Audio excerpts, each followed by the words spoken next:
Hello students, मेरा नाम है Shlok Vatsal. I am from the Indian institute of science, bachelor of science course. और आज हम लोग करने जा रहे हैं इक्विलिब्रियम। चलिए शुरू करते हैं। सबसे पहले इस चैप्टर के दो पार्ट्स हैं, chemical equilibrium, equilibrium in general और आयोनिक इक्विलिब्रियम। आयोनिक इक्विलिब्रियम वाले पार्ट में आपको जनरली आयन से रिलेटेड चीजें पढ़ाई जाती हैं और वो इस चैप्टर का ज्यादा इंपॉर्टेंट वाला पार्ट है, क्योंकि वहां पर आपको एसिड्स बेसिस वाले कॉन्सेप्ट्स भी एक बार रिविजिट कराए जाएंगे। केमिकल इक्विलिब्रियम के पहले आपको थोड़ी बहुत फिजिकल इक्विलिब्रियम या इक्विलिब्रियम इन जनरल की भी बातें कराई जाती हैं, तो वो सब हम लोग यहाँ पर आज देखने वाले हैं।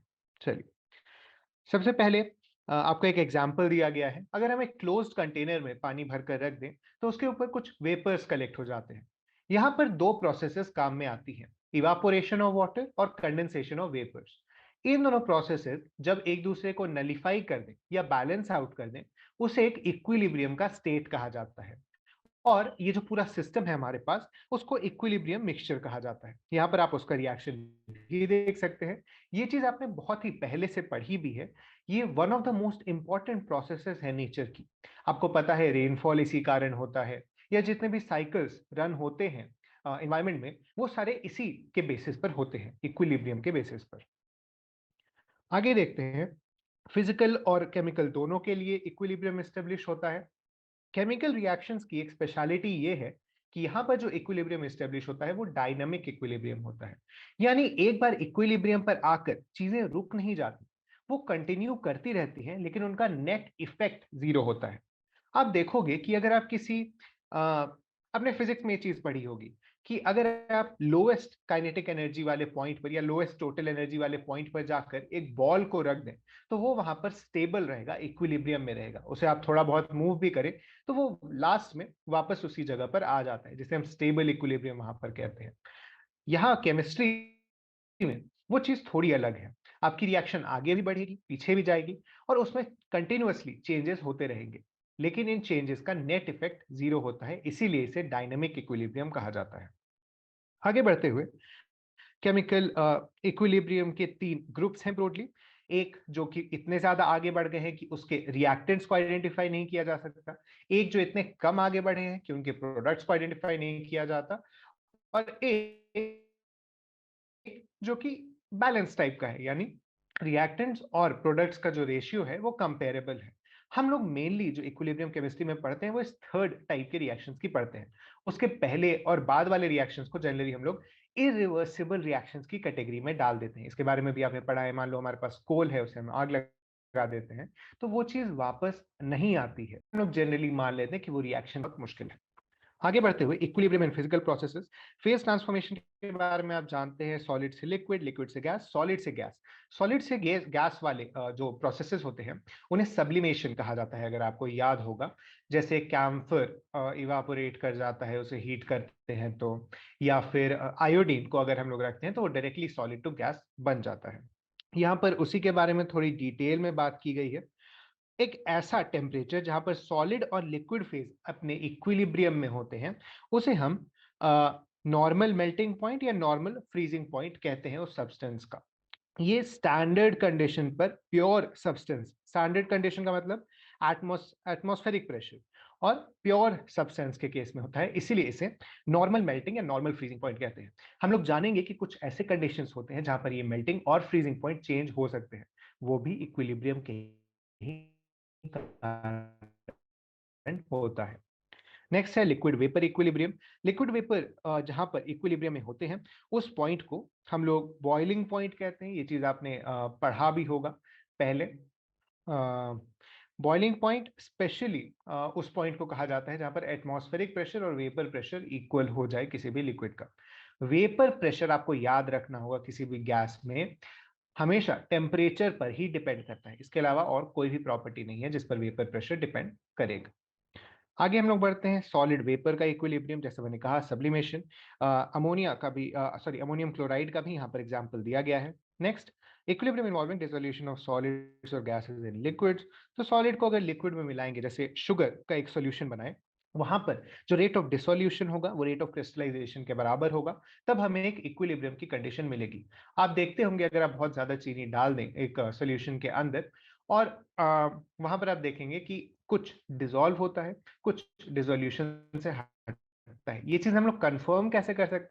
अगर मान लो हम लोग नॉर्मल शुगर डालें वाटर में और वो जमा हो गया नीचे, तो हमें पता नहीं। लेकिन अगर आप या फिर ऑक्सीजन का कोई रेडियो एक्टिव आइसोटोप हो, तो वहां पर हम लोग क्या देखते हैं कि जो रेडियो एक्टिविटी वाला पार्ट है वो बढ़ता है नॉर्मल सोल्यूशन के अंदर, और एक इक्विलिब्रियम की कंडीशन वहां पर अचीव होती है। जनरली हम लोग रिएक्शंस में जब भी इस तरह की चीजें मेजर करते हैं इक्विलिब्रियम की कंडीशन स्पेशली, तो हम लोग इसी चीज को देखते हैं कि रेडियो एक्टिव मिक्सचर में क्या रेशियो आ रहा है इसका। आगे बढ़ें, gases in liquid. Henry's law यहाँ पर एक काफी इंपॉर्टेंट थ्योरम है या लॉ है आप कह सकते हैं, जो कहता है कि mass of gas dissolved in a given mass of solvent at any temperature is proportional to the pressure of gas above the solvent. ये चीज इक्विलिब्रियम की कंडीशन में होती है, और ये आप सोच भी सकते हैं, इमेजिन कर सकते हैं। अगर हम लोग प्रेशर बढ़ाएंगे तो डिसोल्यूशन भी बढ़ेगा, क्योंकि मॉलिक्यूल्स के बीच के इंटरैक्शन को हम लोग बढ़ा रहे हैं। ये चीज आपको ध्यान में रखनी है। ठीक है, यहाँ पर आप देख सकते हैं, मतलब प्रेशर हम लोग कम कर देते हैं तो वहां पर उसका सारा फिज निकल जाता है, जैसा हम लोग कहते हैं। यहाँ पर उसी की थोड़ी और डिटेल्स दी गई हैं फिजिकल इक्विलिब्रियम के बारे में। General characteristics of physical equilibrium, सिर्फ क्लोज्ड सिस्टम में पॉसिबल है at a given temperature, both opposing processes अगर at same rate, and dynamic but stable. जैसा मैंने कहा, डायनामिक का मतलब मूवमेंट दोनों तरफ होता है, लेकिन नेट मूवमेंट जीरो हो जाता है। All measurable properties remain constant. अगर इक्विलिब्रियम अटेन होता है तो one of the parameters eight a given temperature stable हो जाते हैं या कांस्टेंट हो जाते हैं। ऐसे क्वांटिटीज की magnitude extent of the reaction को बताती है। नेक्स्ट, केमिकल प्रोसेसेस की डायनेमिक इक्विलिब्रियम के बारे में। जैसा मैंने कहा, कुछ रिएक्शंस फॉरवर्ड जाती हैं, बैकवर्ड जाती हैं, और उन्हीं में हम इस तरह के इक्विलिब्रियम को ऑब्जर्व करते हैं।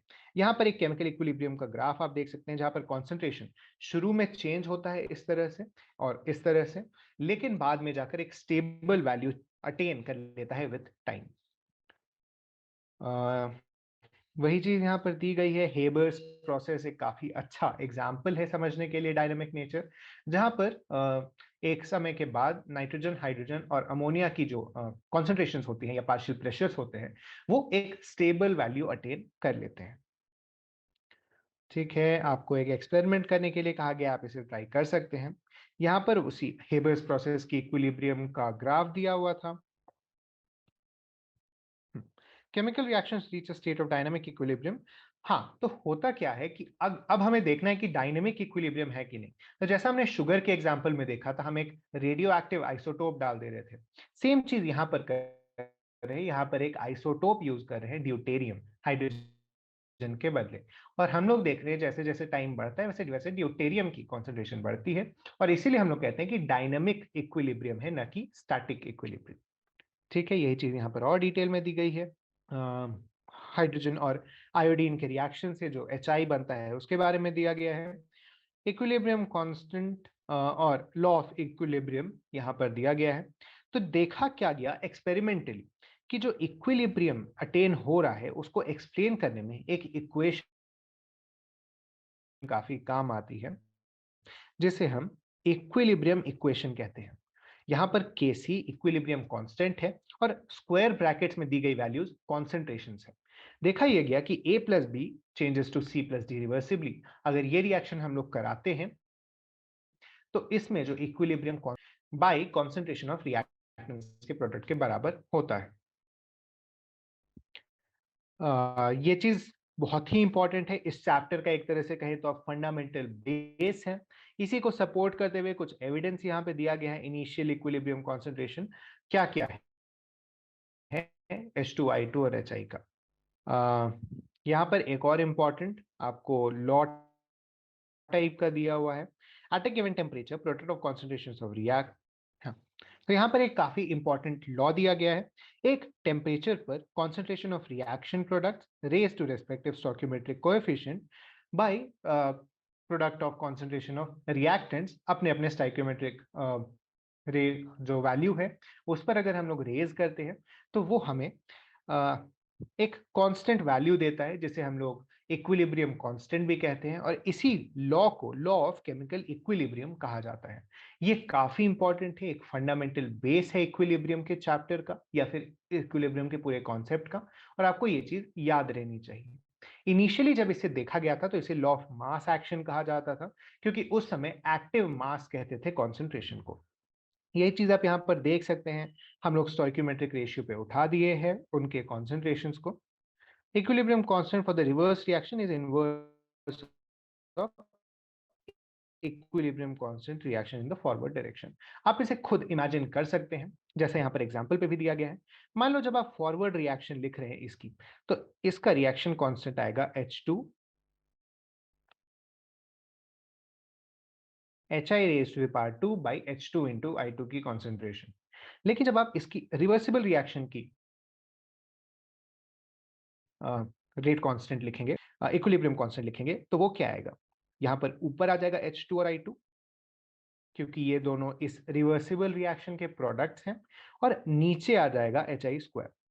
तो हम लोग देख सकते हैं ये इसका जस्ट रेसिप्रोकल है, और इसे आप इंट्यूटिवली भी समझ सकते हैं कि जो चीज आगे बढ़ रही है जिस कांस्टेंट से, अगर हम लोग उसे ही पीछे लेने लगेंगे तो वो उसका रेसिप्रोकल हो जाएगा। ठीक है, नेक्स्ट हम लोग आगे बढ़ते हैं। सेम चीज पर थोड़े और एग्जांपल्स दिए हुए हैं। होमोजेनस और हेटेरोजेनस इक्विलिब्रियम। होमोजेनस इक्विलिब्रियम जहां पर सारे ही फिजिकल स्टेट में है। Equilibrium constant in gas systems. एक इंटरेस्टिंग चीज क्या है कि गैसेस के लिए हम लोग कॉन्सेंट्रेशन के साथ साथ एक और क्वांटिटी में बात करते हैं, उसे कहते हैं पार्शियल प्रेशर। पार्शियल प्रेशर निकलता कैसे है? तो आपने पढ़ा है पीवी इक्वल टू एनआरटी, जो आइडियल गैस वाला लॉ है, उसी को हम लोग यूज करते हुए इसे निकालते हैं। और इसका जो इक्विलिब्रियम कांस्टेंट आता है उसे हम लोग केपी कहते हैं। Difference in the number of product में गैसेस और रिएक्टेड में गैसेस की जो डिफरेंस है उसे कहते हैं।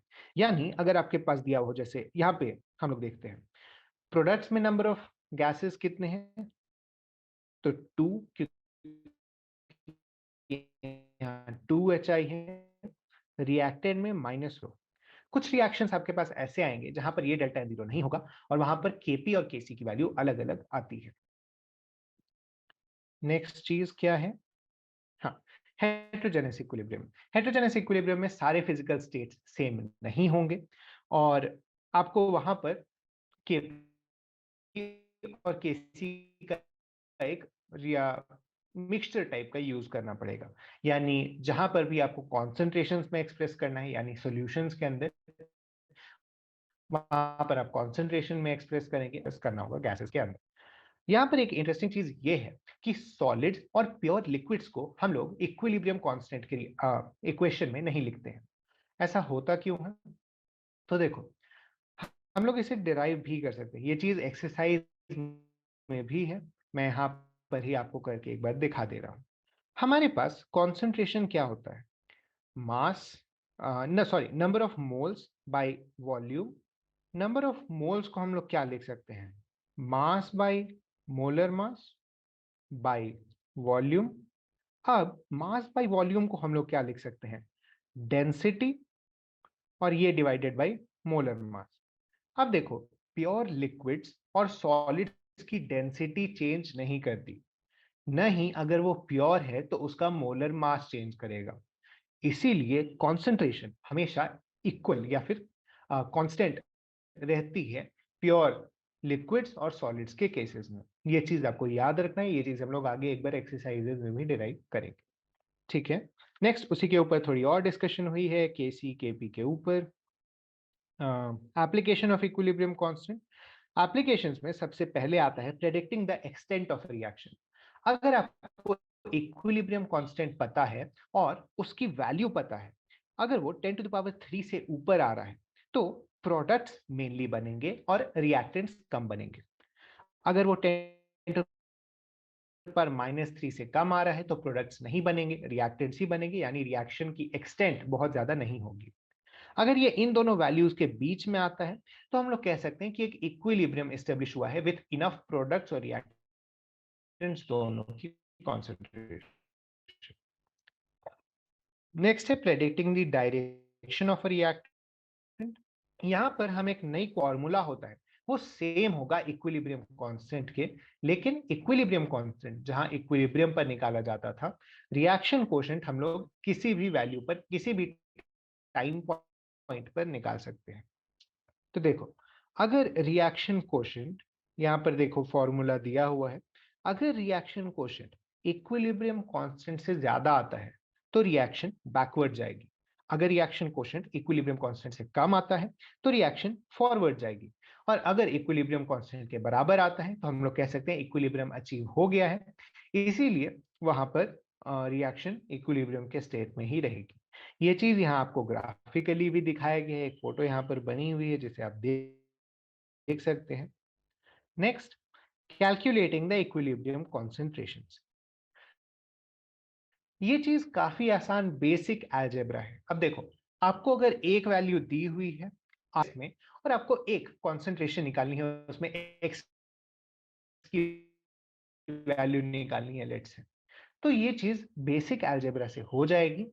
आप जब हम लोग एक्सरसाइजेस सॉल्व करेंगे तो हम लोग इसके और एग्जांपल्स देखेंगे। यहाँ पर कुछ solve in equilibrium constant, reaction coefficient and Gibbs energy. आपने गिब्स एनर्जी के बारे में थर्मोडायनेमिक्स में पढ़ा होगा। गिब्स एनर्जी अगर नेगेटिव है तो रिएक्शन स्पॉन्टेनियस होती है और फॉरवर्ड डायरेक्शन में जाती है।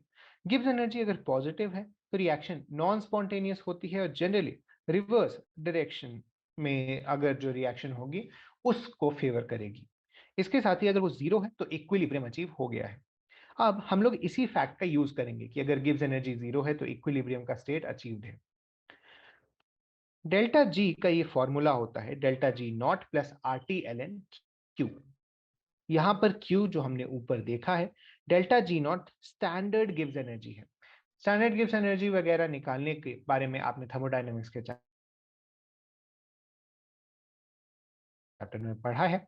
हमने अभी अभी देखा, अगर डेल्टा जी जीरो है, इक्वेट कर देंगे, इससे हमें क्या मिलता है, L N K is equal to minus delta G by R T, और K is equal to E to the power minus delta G by R T. ये फॉर्मूला हमें मिलता है कि इंपॉर्टेंट फॉर्मूला है, याद भी रखा जा सकता है। ये इक्विलिब्रियम को थर्मोडायनेमिक्स से जोड़ता है। यहाँ पर आप देख सकते हैं वो एक्सप्लेनेशंस जो हमने नीचे देखी थी डेल्टा जी और रिएक्शन के डायरेक्शन को लेकर, वो चीज यहाँ पर दी हुई है। आप इसे देखकर आगे बढ़ सकते हैं। Next, factors affecting equilibrium. यहाँ पर एक बहुत इंपॉर्टेंट प्रिंसिपल या रूल है जिसे कहते हैं ला-चाटलियर्स प्रिंसिपल। ये कहता है कि अगर हम एक इक्विलिब्रियम वाले सिस्टम को डिस्टर्ब करते हैं या उसको कोई पर्टर्बेशन देते हैं तो वो वापस इक्विलिब्रियम में आने की कोशिश करेगा। ये चीज अब आप फिजिक्स से रिलेट करके देख सकते हैं। जहां पर इक्विलिब्रियम, स्टेबल इक्विलिब्रियम में कोई बॉल होती है तो उसे हम डिस्टर्ब भी करेंगे तो वो कोशिश करती है वापस अपने इक्विलिब्रियम वाले स्टेट में आने की। यही चीज है यहाँ पर। यानी अगर आप प्रेशर चेंज करोगे तो वो वापस प्रेशर लाने की कोशिश करेगा। अगर आप कंसंट्रेशन चेंज करेंगे तो वो वापस कंसंट्रेशन की वही रेशियो लाने की कोशिश करेगा। ये चीज हम लोग यहाँ पर देख सकते हैं। कंसंट्रेशन चेंज, जैसा मैंने आपको कहा, अगर आप रिएक्टेंट्स ऐड करते हैं या फिर कोई भी ऐड करने की कोशिश करेगी सब्सिक्वेंट रिएक्शन के थ्रू। वही चीज यहाँ पर लंबे चौड़े तरह से दिया हुआ है, आप इसे एक बार रीडिंग दे लें। उसी चीज को यहाँ पर ग्राफिकली एक्सप्लेन किया गया है। नेक्स्ट, इफेक्ट ऑफ कॉन्सेंट्रेशन पे एक एक्सपेरिमेंट है, ये भी आप अपने लैब में परफॉर्म कर सकते हैं। Effect of pressure change. अब देखो, प्रेशर चेंज एक बहुत ही इंटरेस्टिंग टॉपिक है। हमने ऊपर देखा कि कैसे कॉन्सेंट्रेशन और प्रेशर एक दूसरे से रिलेट होता था, जो कि बेसिक आपको PV is equal to NRT वाली इक्वेशन से भी आता है। यहाँ पर क्या होगा, अगर हम लोग किसी चीज की प्रेशर बढ़ाते हैं तो उसका कॉन्सेंट्रेशन भी बढ़ेगा। अगर हम किसी चीज की पार्शियल प्रेशर बढ़ाते हैं तो उसका कॉन्सेंट्रेशन भी बढ़ेगा। और जिस तरह से अगर इंक्रीज होता है कॉन्सेंट्रेशन तो उसे डिक्रीज करने की कोशिश की जाती है।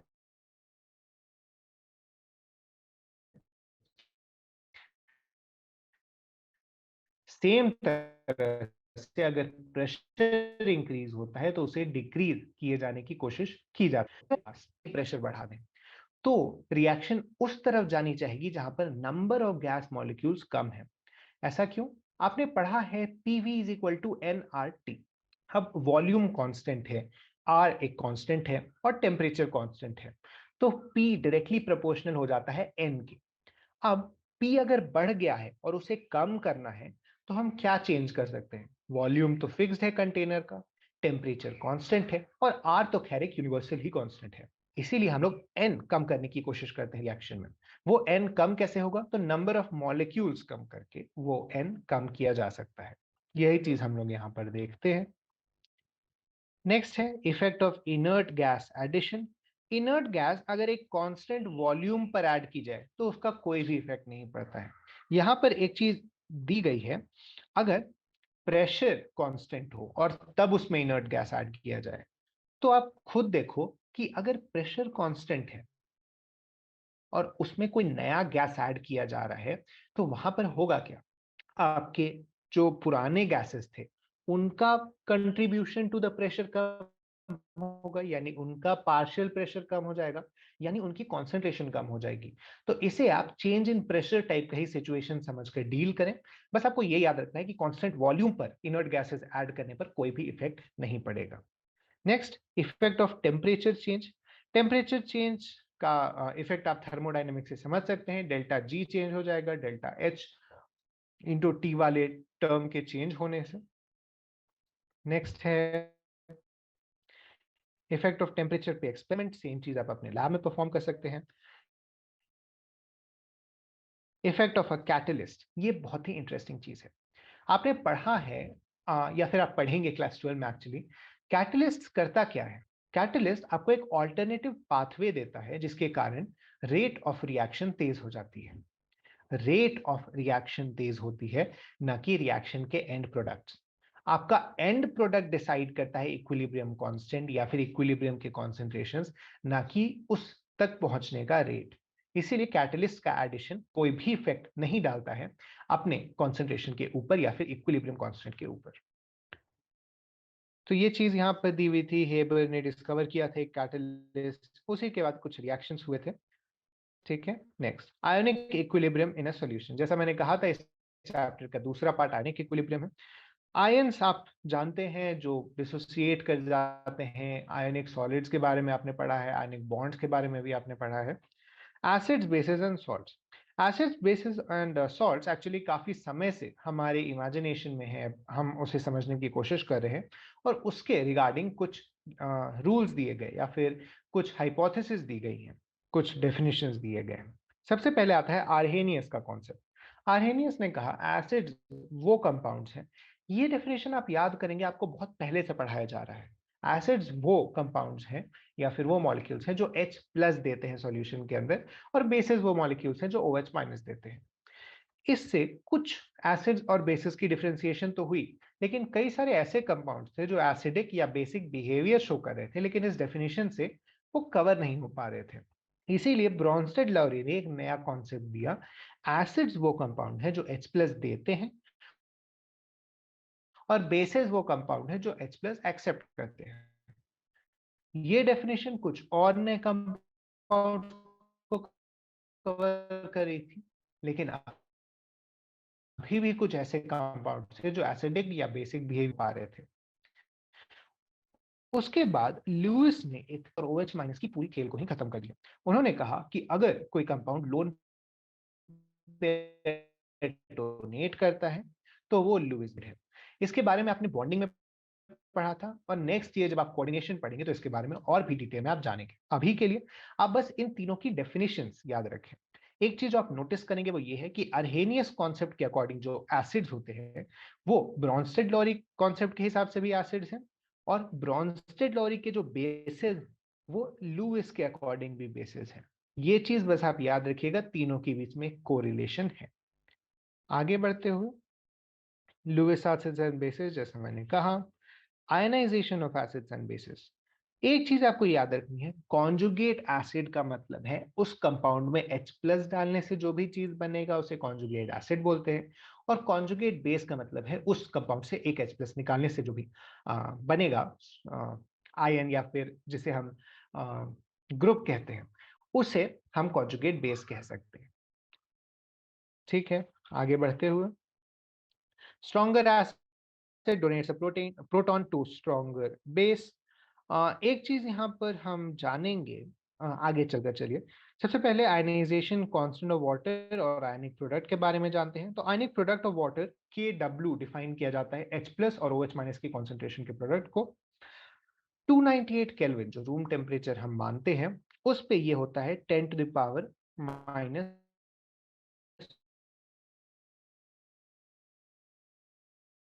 14, यानी H प्लस की कॉन्सेंट्रेशन 10 पावर माइनस 7 और OH माइनस की कॉन्सेंट्रेशन दोनों मिलकर बनते हैं 10 पावर माइनस 4। ठीक है, डेंसिटी इतना है, तो उससे मोलारिटी आती है 55.55 मोलर वाटर की। ये चीज आप याद भी रख सकते हैं। एसिडिक कंडीशंस में H प्लस की कॉन्सेंट्रेशन ज्यादा होती है OH माइनस से। न्यूट्रल में दोनों की कॉन्सेंट्रेशन इक्वल होती हैं और बेसिक में उसकी OH माइनस की कॉन्सेंट्रेशन H प्लस से ज्यादा होती है। नेक्स्ट है पीएच स्केल। पीएच स्केल हम लोग जनरली हाइड्रोजन की कॉन्सेंट्रेशन H प्लस आयन की कॉन्सेंट्रेशन के बेसिस पर बनाते हैं। पीएच होता है माइनस लॉग AH प्लस या फिर माइनस लॉग H प्लस, उसकी मोलारिटी का जो कॉन्सेंट्रेशन है उसके बेसिस पर। अगर हमारे पास कॉन्सेंट्रेशन ऑफ एसिड -7 है तो उसका पीएच 7 होगा। जैसा हम लोग जानते हैं न्यूट्रल पीएच को 7 माना जाता है। एसिडिक सॉल्यूशन का पीएच 7 से कम, बेसिक का 7 से ज्यादा। ये सारी चीजें आपने काफी डिटेल में पहले भी पढ़ी हैं। ठीक है, PKW is a very important quantity. PKW का टोटल वैल्यू 14 होता है रूम टेम्परेचर पर, याद रखिएगा। एक चीज बस जो आपको मैं मेंशन कर देना चाहता हूँ वो ये है कि 14 हर टेम्परेचर पर नहीं होता। अगर हम लोग टेम्परेचर इंक्रीज करते हैं तो जनरली इसकी वैल्यू कम होती जाती है। ठीक है, ionisation constants of weak acid. Weak acid के केस में होता क्या है कि डिसोसिएशन पूरा नहीं होता, इसीलिए हम लोग इसकी जब आयनाइजेशन कांस्टेंट निकालते हैं तो वहां पर हम लोग इसका ध्यान रखते हैं कि हम लोग ये ना लें कि इसकी कॉन्सेंट्रेशन पूरी तरह से चेंज हो गई है। यानी C2 C प्लस C नहीं बन रहा है यहाँ पर C माइनस सी अल्फा बच जाएगा इसकी कॉन्सेंट्रेशन में। C अल्फा इसकी बनेगी और C अल्फा इसका बनेगा। इसको जब हम लोग नॉर्मल अपने इक्विलिब्रियम कांस्टेंट वाली चीज में लिखते हैं तो हमें दिखता है K is equal to C square alpha square by C one minus alpha. यहाँ पर C alpha square by one minus alpha आता है। इस के ए को हम लोग डिसोसिएशन या आयनाइजेशन कांस्टेंट कहते हैं। Tk is measure of the strength of acid. The larger the value of K, the stronger the acid. ये चीज बस आप याद रख सकते हैं। आयनाइजेशन कांस्टेंट कुछ एसिड्स का यहाँ पर दिया गया है। pKa की वैल्यू होती है माइनस लॉग के जो हम लोग ने ऊपर निकाला उसी को अगर हम लोग लॉग में डाल के एक नेगेटिव साइन लगाते हैं तो हमें pKa मिलता है। अगर हमें pH निकालना है तो वो हम लोग इस तरह से निकाल सकते हैं। ये चीज हम लोग देखेंगे आगे चलकर, उसमें बहुत ज्यादा टेंशन लेने की जरूरत नहीं है। ठीक है, आगे हम लोग बढ़ सकते हैं। Ionisation of weak bases same तरह की चीज है, बस यहाँ पर के ए के बदले के बी होता है और पी के ए के बदले पी के बी मिलता है हम।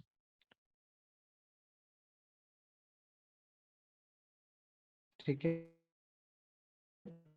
ये चीज हो गया।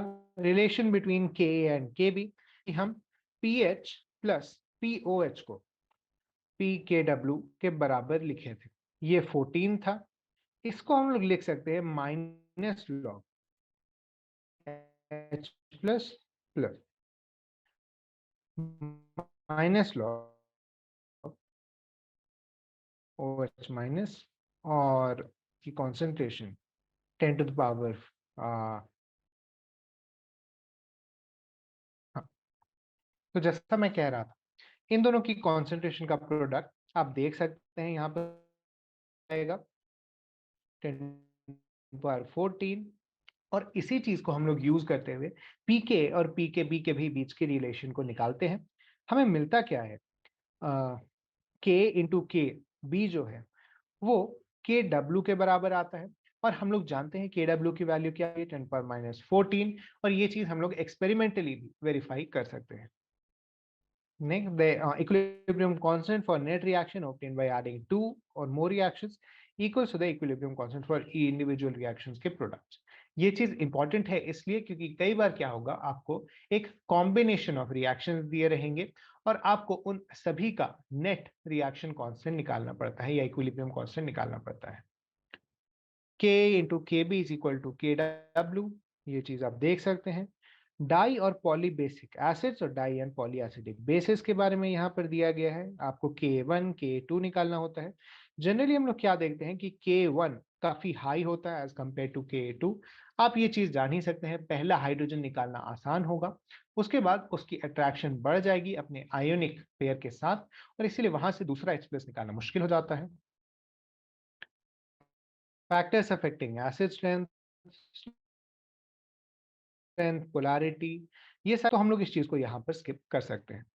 Common ion effect in ionisation of acids and basis.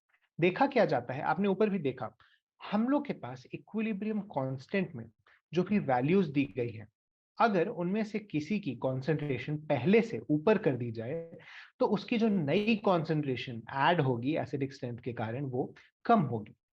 अब देखो HCl है मान लो और वो डिसोसिएट हो रहे, HCl एक्चुअली स्ट्रॉन्ग एसिड है, उसकी एग्जांपल हम लोग नहीं लेते। मान लो CH3COOH है, वो डिसोसिएट होता CH3CO- और H+ में। अगर हम लोग पहले से CH3CO- की कॉन्सेंट्रेशन को काफी ज्यादा बढ़ा देंगे तो हमें क्या दिखेगा कि उसकी डिसोसिएशन कम हो जा रही है और हेंस उसकी जो एसिडिक स्ट्रेंथ है वो कम हो जा रही है। ये चीज कॉमन आयन इफेक्ट कहलाती है, क्योंकि कॉमन आयन के कारण एसिडिक या बेसिक स्ट्रेंथ कम होती जा रही दिख रही है। नेक्स्ट, ये चीज उसी के बारे में एक्सप्लेनेशन है, किस तरह से कॉमन आयन इफेक्ट हम लोग मैथमेटिकली देख सकते हैं। Hydrolysis of salts and the pH of their solution. कुछ नहीं, आपको बस एक रिएक्शन इक्विलिब्रियम की लिखनी आनी चाहिए और उसको मैथमेटिकली एक्सप्रेस करना आना चाहिए इक्वेशन के फॉर्म में, और उसके बाद आप कोई भी क्वेश्चन सॉल्व कर सकते हैं। आयनिक इक्विलिब्रियम में एक बहुत ही इंपॉर्टेंट चीज है कि आपको उसको अप्रोक्सीमेट करने आना चाहिए। यानी इसमें कई सारे कैलकुलेशंस होते हैं, काफी एक्यूरेट कैलकुलेशन आपको चाहिए होती है। कई बार वो चीज जरूरी नहीं होता है, अगर आप एक अप्रोक्सीमेट वैल्यू भी लेंगे तो आपको अच्छा खासा रिजल्ट आ जाएगा। ये चीज हम लोग आगे आने वाले क्वेश्चंस में भी देखेंगे। वो होता है 7+12 pk - pkb। ये एक इंपॉर्टेंट फॉर्मूला, आप इसे याद रख सकते हैं। ठीक है, बफर सॉल्यूशन। बफर जनरली उन सॉल्यूशंस को कहा जाता है जो एक पीएच कांस्टेंट या फिर मेंटेन करने की कोशिश करते हैं। बफर आप जानते भी होंगे, हम रियल वर्ल्ड में भी उन्हीं चीजों को कहते हैं जो एक कांस्टेंट या फिर इक्विलिब्रियम मेंटेन करने की कोशिश करते हैं, जैसा हम कहते हैं। बफर्स बनाते कैसे हैं, तो एक सॉल्ट लेते हैं, उसका कॉन्जुगेट एसिड या कॉन्जुगेट बेस लेते हैं, उसके साथ हम लोग दोनों को मिक्स करते हैं और उससे हमें एक pKa मिलता है। उसके साथ ही हमें सॉल्ट और नॉर्मल उसके कॉन्जुगेट एसिड या बेस की कॉन्सेंट्रेशन मिलती है, और उसे ही हम लोग एक बफर सोल्यूशन कहते हैं। आप जब केमिस्ट्री लैब में जाएंगे या फिर बायो लैब में जाएंगे तो वहां पर आपको अलग अलग पीएच के बफर्स दिखेंगे, अलग अलग सोल्यूशंस के बफर दिखेंगे, उन सबको देखकर आप इसे समझ सकते हैं। यहाँ पर वही हम देख रहे हैं, डिजाइनिंग अ बफर सोल्यूशन। यहाँ पर सबसे इंपॉर्टेंट चीज ये हेंडरसन हैसलबर्ग इक्वेशन है, जिसका समराइज फॉर्म यहाँ पर दिया गया है। pH = pK plus log of salt by acid की कॉन्सेंट्रेशन। ये काफी इंपॉर्टेंट फॉर्मूला है, आपको ये जरूर पता होना चाहिए, याद होना चाहिए, क्योंकि इसका डायरेक्ट एप्लीकेशन आता है ज्यादातर केसेस के अंदर। Same POH = pKb plus log of conjugate acid by base, उसका फॉर्मूला होता है। नेक्स्ट हम लोग देख रहे हैं solubility equilibrium of sparingly soluble salts. यहाँ पर आप उस चीज को देख सकते हैं। सॉल्युबिलिटी प्रोडक्ट एक काफी इंटरेस्टिंग कॉन्सेप्ट है। सॉल्युबिलिटी प्रोडक्ट इक्विलिब्रियम पर ही बेस्ड होता है। बस यहाँ पर हम लोग क्या करते हैं, KSP को डिफाइन करते हैं, K into BaSO4।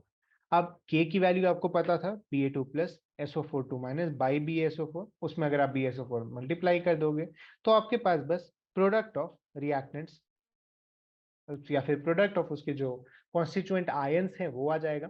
Solubility product या सिंपल सॉल्युबिलिटी प्रोडक्ट इसे कहते हैं। यहाँ का आपको एक्सपेरिमेंटल वैल्यू दिया गया है, याद रखने की जरूरत नहीं है। सॉल्युबिलिटी प्रोडक्ट बस आप याद रखिएगा, आयंस के जो सिंपल कॉन्सेप्ट को कहते हैं। आगे हम लोग देख सकते हैं सेम चीज के बारे में, सॉल्व एग्जांपल्स दिए गए हैं। कॉमन आयन इफेक्ट यहाँ पर भी अप्लाई करता है, क्योंकि यहाँ भी इक्विलिब्रियम की ही बात हो रही है। और इसी के साथ इस चैप्टर का थ्योरी पोर्शन कंप्लीट होता है। नेक्स्ट हम लोग बढ़ते हैं क्वेश्चंस की तरफ। नेक्स्ट हम लोग करने जा रहे हैं इक्विलिब्रियम के क्वेश्चंस। सबसे पहले, liquid is in equilibrium with its vapor in a sealed container. What is the initial effect of change on vapor pressure जब हम लोग वॉल्यूम ऑफ कंटेनर को सडनली इंक्रीज करते हैं? अब देखो, आप जानते हैं PV is equal to NRT के अकॉर्डिंग कि pressure is inversely proportional to volume. अगर हम लोग सडन चेंज लाते हैं वॉल्यूम के अंदर, तो प्रेशर उसी के अकॉर्डिंगली सडनली डिक्रीज कर जाएगा। Next, how do rates of evaporation and condensation change initially? जैसा हमने पहले पढ़ा था कि जब हम लोग प्रेशर बढ़ा रहे थे तो कंडेंसेशन बढ़ रहा था, इवापोरेशन कम हो रहा था। अब जब प्रेशर कम हो गया है तो यहाँ पर कंडेंसेशन डिक्रीज करेगा और इवापोरेशन इंक्रीज करेगा। Next, what happens when equilibrium is restored and what will be the final vapor pressure? Equilibrium जैसे जैसे रिस्टोर होगा तो हम देखते हैं वेपर प्रेशर, आपको याद होगा, ओनली डिपेंडेंट ऑन टेम्परेचर। यहाँ पर क्योंकि कोई भी टेम्परेचर चेंज नहीं आ रहा है और इक्विलिब्रियम एस्टेब्लिश हो रहा है, यानी वेपर प्रेशर वापस अपने इनिशियल वैल्यू को अटेन कर लेगा। Next, what is KC for following equilibrium when the equilibrium concentration of each substance is इतना? हम जानते हैं यहाँ पर केसी होगा क्या? SO3 बाय SO2 और O2। यहाँ पर आप सिर्फ इनकी वैल्यूज रिप्लेस कर दें, काफी डायरेक्ट क्वेश्चन है। SO3 की वैल्यू हमें दी गई है 1.9 का स्क्वायर बाय SO2 0.6 का स्क्वायर और 0.82 यहाँ पर मल्टीप्लाई कर दो। इससे आपको जो भी वैल्यू आ रही है वो इसकी केसी की वैल्यू होगी। नेक्स्ट हम लोग देखेंगे certain temperature and total pressure of itna iodine vapor contain 40% by volume of iodine atoms. Calculate Kp for the equilibrium. हमें टोटल प्रेशर दिया हुआ है, हमें आयोडीन वेपर्स की कॉन्सेंट्रेशन दी हुई है जिसमें आयोडीन एटम्स की वैल्यू दी हुई है। यानी अगर टोटल प्रेशर P है, या हाँ, टोटल प्रेशर हटाओ, टोटल वॉल्यूम V है, इसमें हमारे पास 0.4V आयोडीन एटम्स ऑक्यूपाई किए हुए हैं और 0.6V आयोडीन के मॉलिक्यूल्स ऑक्यूपाई किए हुए हैं। अब हम जानते हैं, हम मान सकते हैं यहाँ पर कि आयोडीन के एटम्स और जो उसके मॉलिक्यूल्स हैं उसकी रेडियस या फिर जो पर एटम ये होगा उसका स्पेस ऑक्यूपाइड वो सेम होगा, क्योंकि हम लोग जनरली इक्विलिब्रियम के क्वेश्चन सॉल्व करते हुए आइडियल गैस की सिनेरियो लेते हैं, तो हम लोग इसी रेशियो में इसके नंबर ऑफ एटम्स और नंबर ऑफ मॉलिक्यूल्स को भी लेंगे। यहाँ पर हम लोग जान सकते हैं केपी होगा क्या? पार्शियल प्रेशर ऑफ आई का square by partial pressure of I2। यहाँ पर इसको इस तरह से भी लिख सकते हैं Kc into delta N, Kc into RT to the power delta N. यहाँ पर डेल्टा एन क्या है? तो 1 है। Kc क्या है? तो 0.4 का स्क्वायर बाई 0.6। R की वैल्यू आप बैठा दीजिए यहाँ पर 8.314 और टेम्परेचर की वैल्यू आपको यहाँ पर बिठानी पड़ेगी, तो आपको जो वैल्यू मिलेगी वो हम लोग इस तरह से निकाल सकते हैं। यहाँ पर हम लोग एक और चीज देखते हैं कि हमें टोटल प्रेशर दिया हुआ है, इससे हम लोग पार्शियल प्रेशर निकाल सकते हैं क्योंकि हमें वॉल्यूम का रेशियो पता है। वॉल्यूम के रेशियो के इनवर्स होगा प्रेशर का रेशियो, ये चीज हम लोग समझ सकते हैं। इसीलिए आप देखो ये क्या होगा, 0.6 का स्क्वायर बाई 0.4 यानी 0.36 बाई 0.4, इसे हम लोग 10/9 लिख सकते हैं, तो हमें 0.9 आ जाएगा केपी की वैल्यू। इस तरह से आपको अलग अलग फॉर्मूले यूज करने होते हैं, अलग अलग सिचुएशंस के अंदर आपको अपने अकॉर्डिंगली इसे लिखना पड़ेगा। नेक्स्ट हम लोग बढ़े, right the expression for equilibrium constant for each of the following reactions.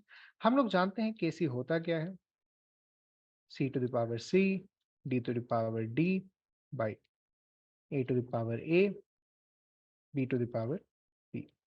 इसी चीज को यहाँ पर लिखते हैं। पहले वाले केस में क्या होगा, NO का स्क्वायर Cl, सॉरी Cl2 और नीचे NOCl का स्क्वायर। सिमिलरली नेक्स्ट केस में होगा CuO का square NO2 to the power 4 O2 by O.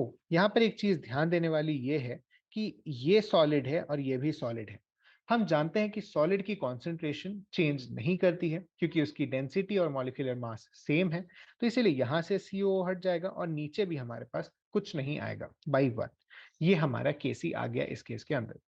Next है CH3CO C2H5 aqueous, H2O liquid और ये दोनों। H2O लिक्विड अगेन यहाँ पर नहीं आएगा क्योंकि ये एक प्योर लिक्विड है।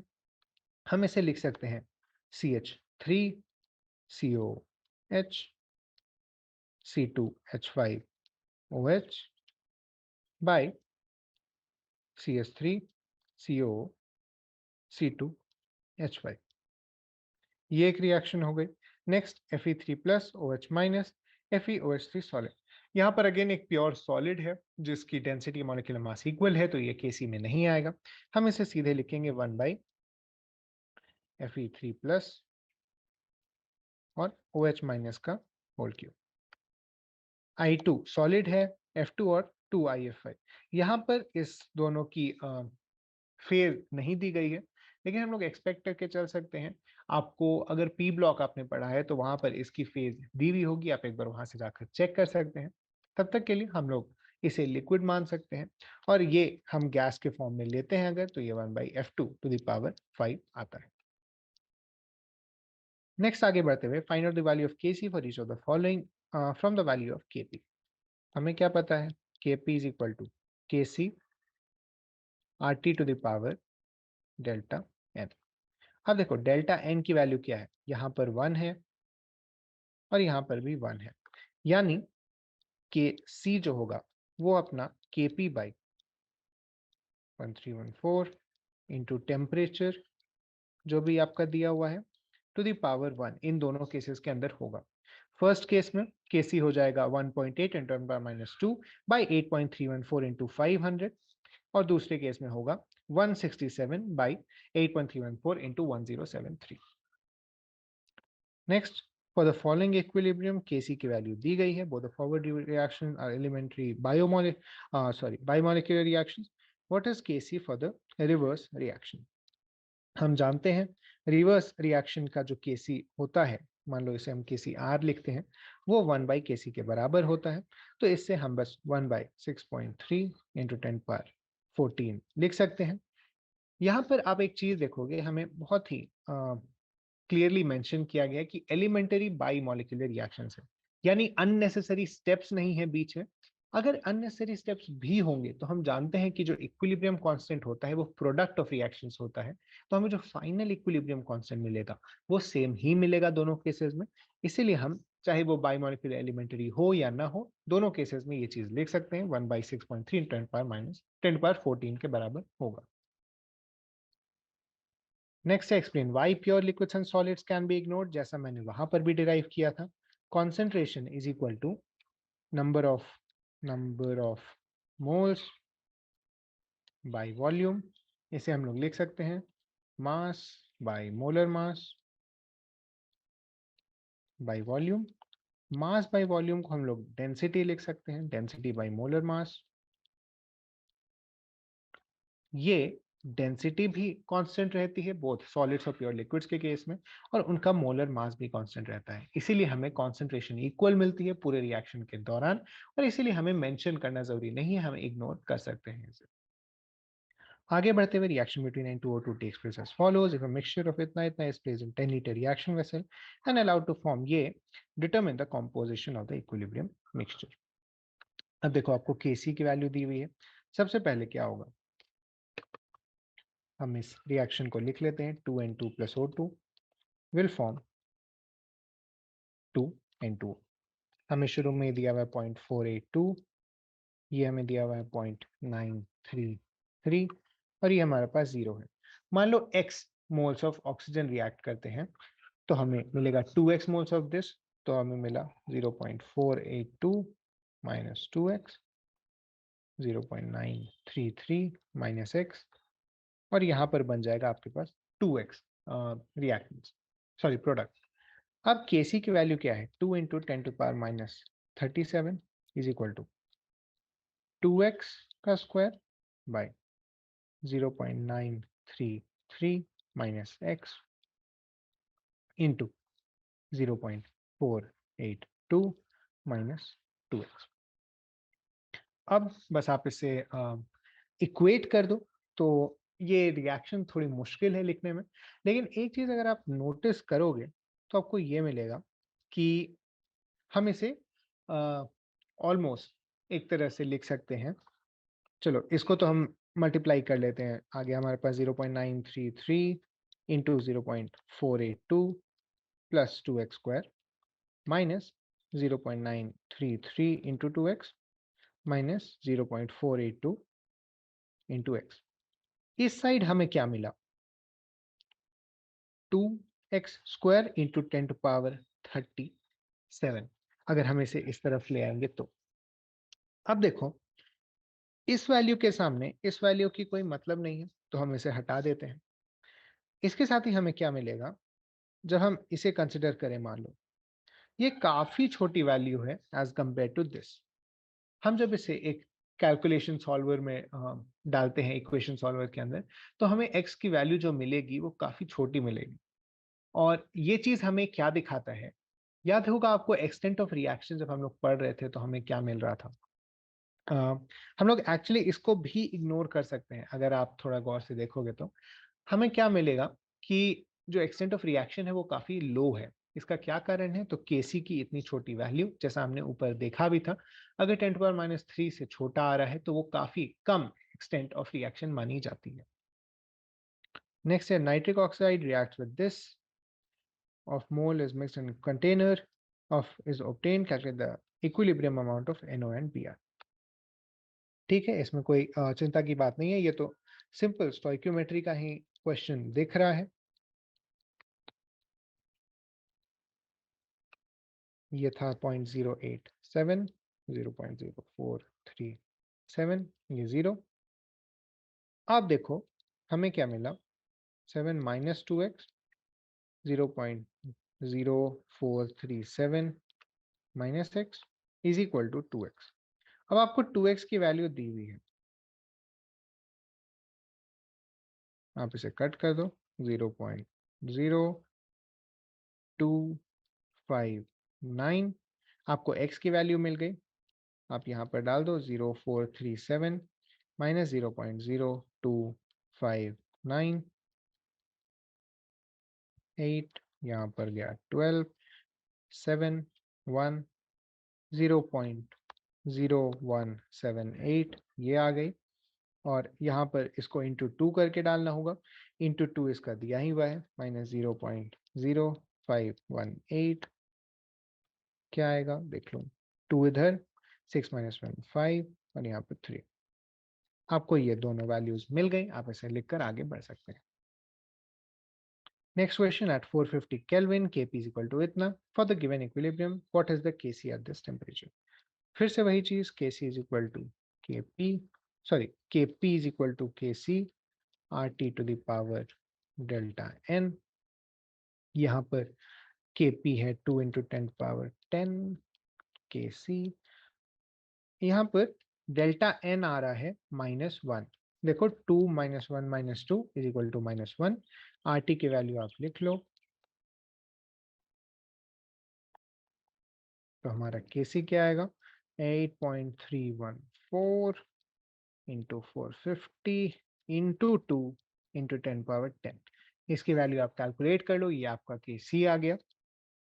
नेक्स्ट है, sample of HI is placed in a flask at a pressure of इतना, at equilibrium the partial pressure is इतना, what is the Kp for the given equilibrium। ठीक है, शुरुआती वैल्यूज क्या दी हुई है? 0.200। अब देखो पार्शियल प्रेशर इज इतना, 0.4 यहाँ आ गया।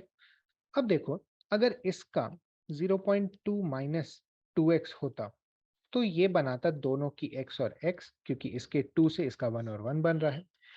यहाँ पर ये इक्वल टू है 0.04 के, तो इससे आया क्या? 2x is equal to 0.16, x आ गया 0.08। हेंस इसकी वैल्यू होगी 0.08, इसकी वैल्यू 0.08। अब इससे Kp तो आप निकाल ही सकते हो, 0.08 इंटू 0.08 बाय 0.04 का होल स्क्वायर, 2, 2, इसकी वैल्यू आ गई 4। आगे बढ़ते हुए mixture of 1.57 mole of N2, 1.92 mole of H2 and 8.13 mole of NH3 is introduced into a 20-liter reaction vessel at 500 Kelvin. At this temperature, the equilibrium constant for this reaction is this. Is the reaction mixture at equilibrium? If not, what the direction of the net reaction? आपको पता होगा direction निकालने के लिए हम लोग Q निकालते हैं, तो Q की वैल्यू क्या आई? NH3 का होल स्क्वायर, NH3 ये रहा 8.13 का whole square divided by N2, N2 का वैल्यू है 1.57, H2 1.92 का होल क्यूब। क्या ये वैल्यू इससे बड़ी है या छोटी है? आप चाहे तो कैलकुलेट कर लो, या आप अगर सिंपली भी देखो, ये 8 के स्क्वायर के बराबर है, ऑलमोस्ट 64 मान सकते हैं। ये वाला 2 के क्यूब के बराबर है, ऑलमोस्ट 8, और ये 1.5 मान लो। ठीक है, हमें दिख क्या रहा है? 64/12 टाइप की वैल्यू दिख रही है। ये हमें ऑलमोस्ट 5 के अराउंड वैल्यू देगा। अब देखो, ये वैल्यू है 170 और यहाँ पर हमें वैल्यू मिली है 5। हेंस Q की वैल्यू कम है, ये इक्विलिब्रियम पर नहीं है। क्योंकि Q की वैल्यू कम है तो ये रिएक्शन फॉरवर्ड मूव करेगी जब तक कि Q की वैल्यू Kc के बराबर नहीं आ जाती, जब तक इक्विलिब्रियम अटेन नहीं कर जाता। Hence reaction proceeds forward. Next क्या है? Equilibrium constant expression for a gas reaction is this, right the balance chemical equation. हमें पता है ये चीज, हमने लॉ ऑफ इक्विलिब्रियम में भी पढ़ा है।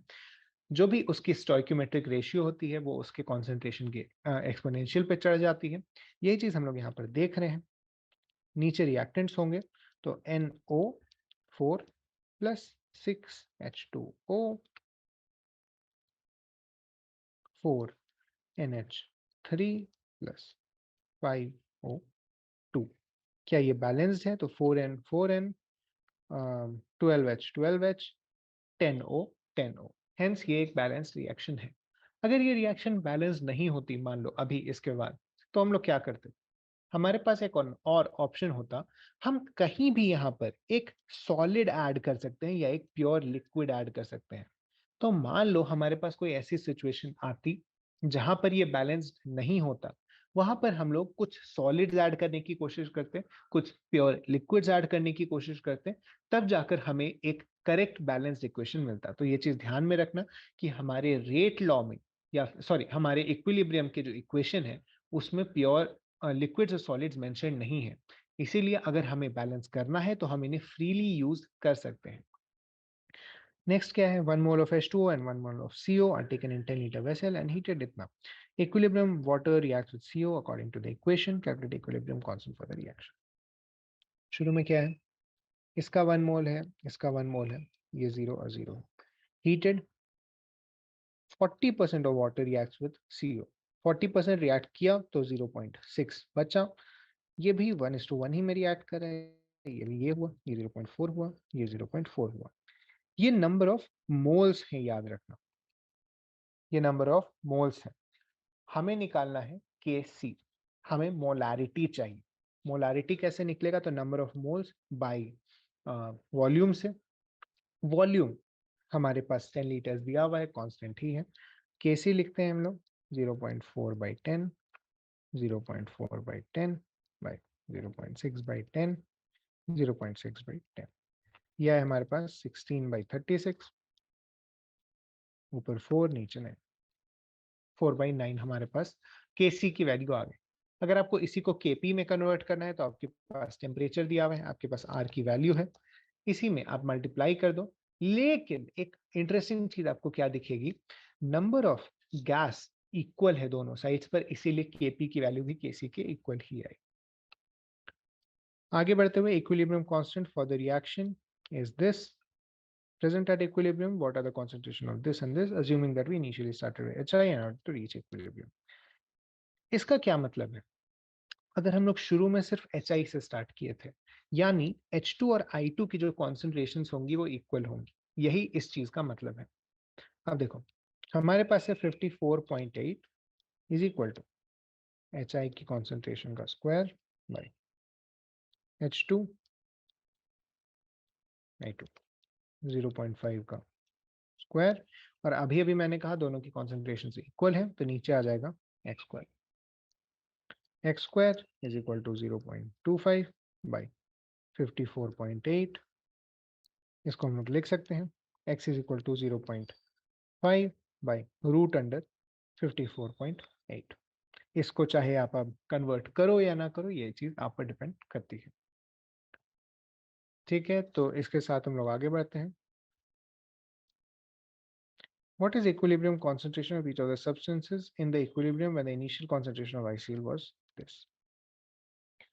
शुरू में था 0.78, ये बना 0.78 minus 2x, x square by 0.78 minus 2x का whole square is equal to 0.14। Solve कर लो, आपको इसका आंसर मिल जाएगा। Next, Kp, now for the equilibrium shown below. What is the equilibrium concentration of C2H6 when it is placed in a flask of 4 atm pressure and allowed to come to equilibrium? ठीक है, Kp है हमारे पास 0.04,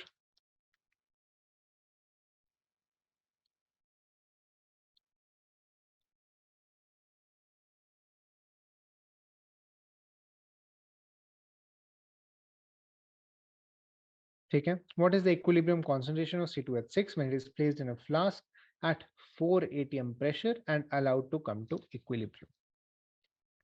ठीक है, अब देखो हमारे पास मान लो शुरू में इसकी वैल्यू होगी x, ये दोनों होंगे 0, बाद में इसकी वैल्यू क्या हो जाएगी x माइनस वाई, और इसकी वैल्यू y और y। अब x प्लस y की वैल्यू हमें दी हुई है 4 atm, हमें क्या करना है, हमें x माइनस y की वैल्यू निकालनी है।